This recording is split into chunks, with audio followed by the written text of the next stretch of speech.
ঠিক আছে হয়েছে। কি হয়েছে? কিচ্ছু হয়নি এখনো। বলছি আজ একটা গান শোনাবে না আমায়? আরে পাশের ঘরে বাবা মা আছে, এখন গান শোনালে ওদের ঘর অব্দি পৌঁছে যাবে না? তুই কেন পৌঁছবে? তুমি আস্তে আস্তে গাইবে।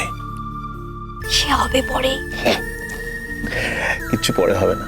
পরে হবে আবার কি? আজ সারা রাত তুমি কি ভেবেছো? আমি তোমায় ঘুমোতে দেবো? ঘুমোতে দিচ্ছি না তোমায়। আমিও জাগবো, তোমাকেও জাগিয়ে রাখবো। আজ সারা রাত আজ ভালোবাসার প্রদীপ জ্বলবে। আমরা দুজন দুজনকে ঘুমোতে দেব না। আসল কথা কি জানো গুড্ডি, হয়তো তোমার মনে হচ্ছে যে আমি তোমার জন্য অপেক্ষা করেছি। আসলে গুড্ডি, আমি তোমাকে নিঃস্বার্থভাবে ভালোবেসেছি। সত্যি কথাটা এই যে আমি কখনো অন্য কোনো মেয়ের দিকে তাকাতেই পারিনি। আসলে কি জানো তো, একবার যে চাঁদের জোছনা দেখেছে তার কাছে অন্য যে কোনো তারার আলোই কিন্তু নিষ্প্রভ লেগেছে। তাই তোমার জন্য আমাকে অপেক্ষা করতে হয়েছে গুড্ডি। দরকার হলে সারা জীবন অপেক্ষা করতাম। আমি সত্যি অন্য কাউকে বিয়ে করতে পারতাম না। আমার জীবনে অন্য কোনো মেয়েকে আমি আনতেই পারতাম না। কেন যে এত ভালোবাসলে আমায়? বারে ভালোবাসবো না? তুমি তো ভালোবাসার মতো একজন মানুষ। তোমাকে ভালোবাসবো না তো কাকে ভালোবাসবো?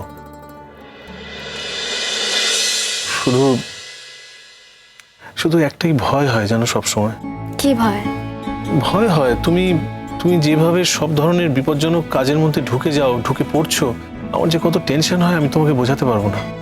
আমার কাজটাই তো এটা। আমার যদি ক্ষমতা থাকতো না, আমি তোমাকে কাজ থেকে ছুটি করিয়ে দিতাম। আমি কিন্তু কখনো তা ভাবি না। এই যেমন তুমি পেশায় একজন ডাক্তার, প্রত্যেক দিন কত পেশেন্ট তোমার কাছে আসে, কত ইনফেকশন নিয়ে আসে, তোমাকে সবকিছুর সঙ্গে ডিল করতে হয়। তুমি যে ডাক্তারি ছেড়ে অন্য কিছু করবে এমনটা কিন্তু আমি ভাবি না। কারণটা কি জানো? আমার চোখে ডাক্তার হলো ভগবান।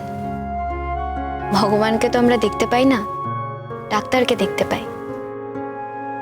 ডাক্তার হলো ভগবানের বাস্তব রূপ। ঠিক তেমন আমারও আমার কাজের প্রতি কিছু কমিটমেন্ট আছে, তোমার মতোই। এই কাজটা যদি কেউ না করে তাহলে সমাজটা বাঁচবে কি করে? জানো তো, আমি না খুব শান্তি পাই এই কাজটা করে। হ্যাঁ, কিন্তু আমার সবসময় ভয় করে গুড্ডি। সবসময় ভয় হয়, এই বুঝি বাজে লোকরা তোমায় অ্যাটাক করলো, এই বুঝি তোমার। এত কিছু ভেবো না। অ্যাটাক করলে অ্যাটাক করবে, তার উত্তর দেওয়ার জন্য আমি তৈরি আছি। আরে বাবা, আমাদেরও তো অনেক ট্রেনিং আছে। শুধু আমি কেন, আমাদের প্রফেশনে যারা আছে প্রত্যেকটা মেয়ে, সবারই লাইফ রিস্ক আছে, শুধু আমার একার নয়।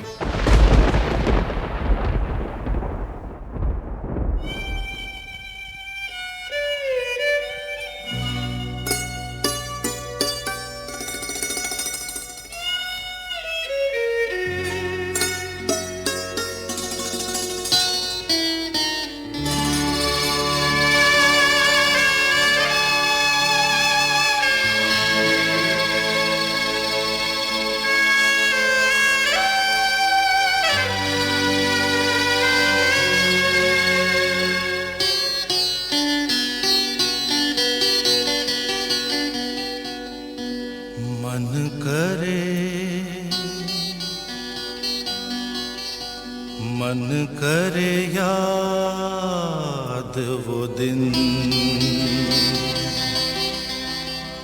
तेरे संग बीते थे जो पल रंगीन, तेरे संग देखे थे जो सपने हसीन। मन कर याद वो दिन, तेरे संग बीते थे जो पल रंगीन, तेरे संग देखे थे जो सपने हसीन। मन कर याद वो दिन, मन कर याद वो दिन।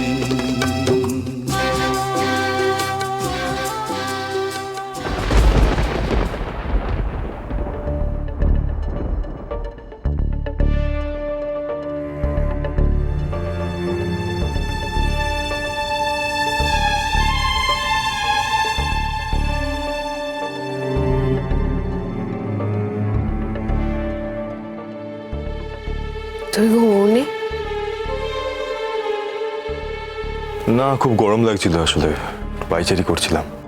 তুমি তো নিজেই এসিটা বন্ধ রাখতে বললে।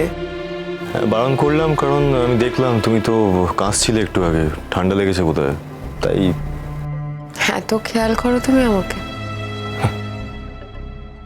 শিরিন, তুমি তোমার ওয়াইফ, এইটুকু তো খেয়াল আমার করারই কথা। সে কথা তো অনেক কিছুই থাকে জীবনে,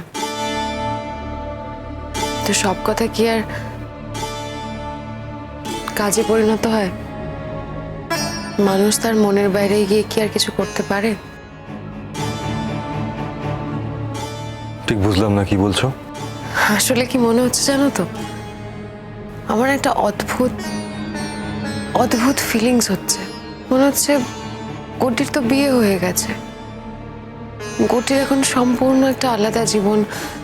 তাছাড়া ওদের জীবনে গুড্ডির মানে যুধাজিতের বাবা গুড্ডির শ্বশুরও ফিরে এসেছে, ওদের ফ্যামিলিতে সুন্দর সুখের দিন ফিরে এসেছে। আর আমার খালি মনে হচ্ছে কি জানো তো অনুজ, যে আমার বোধহয় সমস্ত শক্তি হারিয়ে যাচ্ছে। তোমাকে খুশি করার সাধ্য কি আমার আছে? তোমাকে কি দিয়ে খুশি করব আমি? বরং বরং আমার উপস্থিতি তোমাকে অসুখী করে কিনা এই সংকোচেই মরছি। শোনো, এখন এসব এসব বাজে কথা বলো না। দেখো, এই সংসারটা তো তোমার। আমরা এত বছর এই সংসারে তোমার জন্যই অপেক্ষা করেছি। এতদিন পর যখন তুমি ফিরে এসেছো, তখন সেই সেই অপেক্ষার মর্যাদাটুকু অন্তত তুমি দাও। নিজেকে এভাবে এভাবে দূরে সরিয়ে রেখো না। ছেলে বড় হয়েছে, ছেলের বিয়ে হয়েছে, ছেলের বউ, তাদের সংসারকে আমার উপর চাপিয়ে দিও না কৌশল্যা। এই সংসারের কথা তো বলছি না। হ্যাঁ, এই সংসার আমার ছেলে বউয়ের, কিন্তু আমরা তো বাড়ি ফিরে যাব। সেই সংসারের তো তুমিই কর্তা। কর্তা আমরা কেউ নই, আমরা তো পরস্পর বন্ধু। তুমি এতটা কাল চালিয়েছো, তুমি যদি দায়িত্ব দাও, এবার আমি চালাবো। আমাকে দায়িত্ব দিতে হবে কেন? নিজে যখন বলছো এতদিন আমি দায়িত্ব সামলেছি, আজ তুমি ফিরে আসার পর নিজের থেকে সেই দায়িত্ব তুমি নিতে পারছো না? বলতে পারছো না যে যে কাজ এতদিন তোমার করার কথা ছিল, এতদিন তুমি করতে পারোনি, সেই কাজ এখন থেকে তুমি করবে? ভরসা হয় না, ভরসা হয় না নিজের উপর কৌশল্যা। এতকাল সংসারের বাইরে থেকেছি তো। বেশ করেছো, দেখেছো,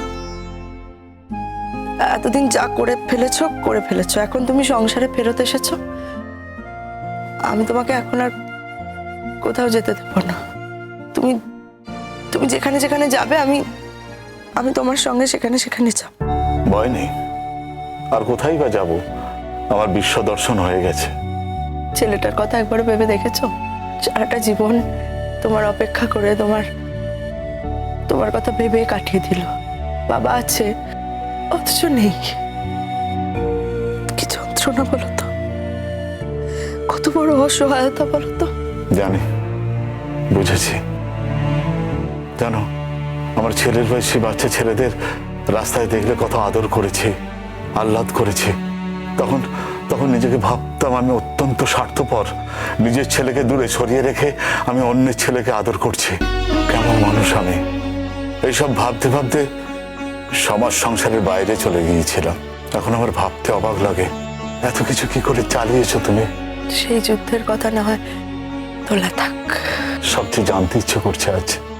জানতে পারবে, এখন তো আমরা একসঙ্গেই আছি বাকি জীবনটা। শুধু এটুকু বলতে পারি, তোমার যেটুকু টাকা ছিল তাই দিয়েই তোমার ছেলে মানুষ হয়েছে। আমি কখনো সেই টাকা থেকে নিজের জন্য একটা পয়সাও খরচ করিনি, যদিও সেই টাকা ব্যাংকে রেখে সেই টাকা দিয়েই জিতের পড়াশোনা চালিয়েছি। জিতের ডাক্তারি পড়ার খরচও ওইভাবেই চালিয়েছি।